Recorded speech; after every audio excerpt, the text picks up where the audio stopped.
have put a ton of work into your YouTube channel. And despite the fact that maybe your oldest videos are not your best videos, they still have value to you and to the growth of your channel. I want to give you 3 tips today about how to revitalize your old videos and breathe new life into them for 2025. And stay tuned to the end because I have a bonus tip for those of you who have seen some growth in your channel in this year. The first thing that you want to do going into this new year is you want to add fresh keywords to your titles. And perhaps if what is in your topic is relevant, add the word, or technically add the number 2025. So if you have a how-to video of how to do something, and the way to do it is going to be exactly the same going into next year as it was when you made the video, whether it was in 2024 or earlier, add 2025. Because lots of people will search and say how to do this in 2025 as they start to look for different things. And I've noticed more and more videos with 2025 in the search terms popping up. Now, how do you do this? Well, a couple of tools that you can use if you're unfamiliar. You can look up Google Trends. You can also go to Answer the Public.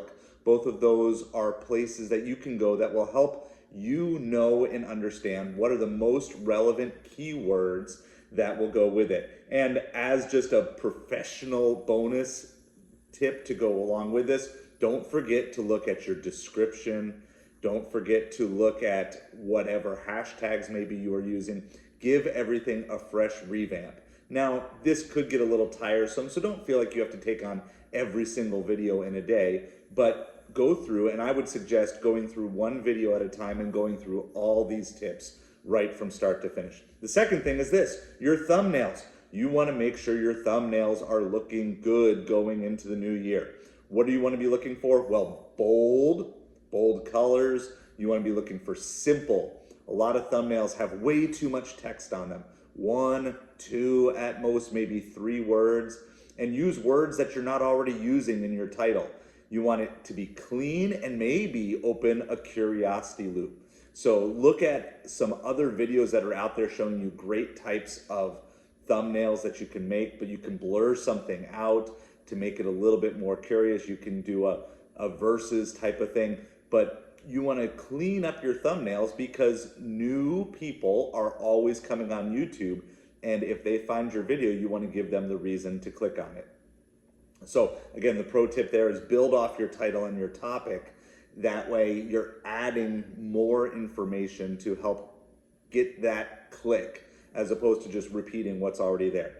The third thing that you want to do is you want to add end screens. Now, maybe when you first started, you didn't have anything to point things to, or maybe the video on the end screen didn't make any sense because you didn't do a series, but now you've built out an entire series.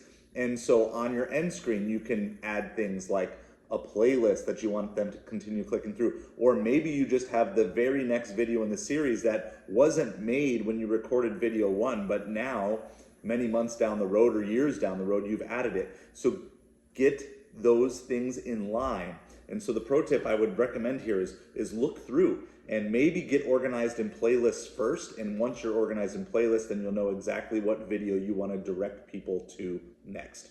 So please hit a subscribe button. We're going to be continuing to work and help you build your small channel. But before you go, we have one bonus tip because maybe you're like me and you have gotten monetization recently.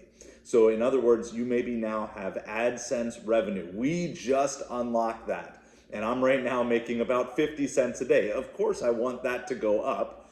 And so one of the ways that you can do that actually is go add monetization to your old videos. And you might say, well, why? Why is that a big deal? Well, a couple reasons. One, some of those old videos are still getting clicks anyway. So you might as well get a little bit of revenue coming in from that. But I'll tell you an interesting thing that has happened to me since I've gone back and started monetizing my old videos and cleaning them up is some of my older videos, once I add monetization and once they're cleaned up, I've seen the views that have been level for months start to take off again and starting to see new people look at videos that really haven't been looked at in a long time. And some of them were very successful early on for me, but they just had nothing. And so once you turn on ads, YouTube is going to be a little more likely to push that content, because then it's a little more likely to increase revenue.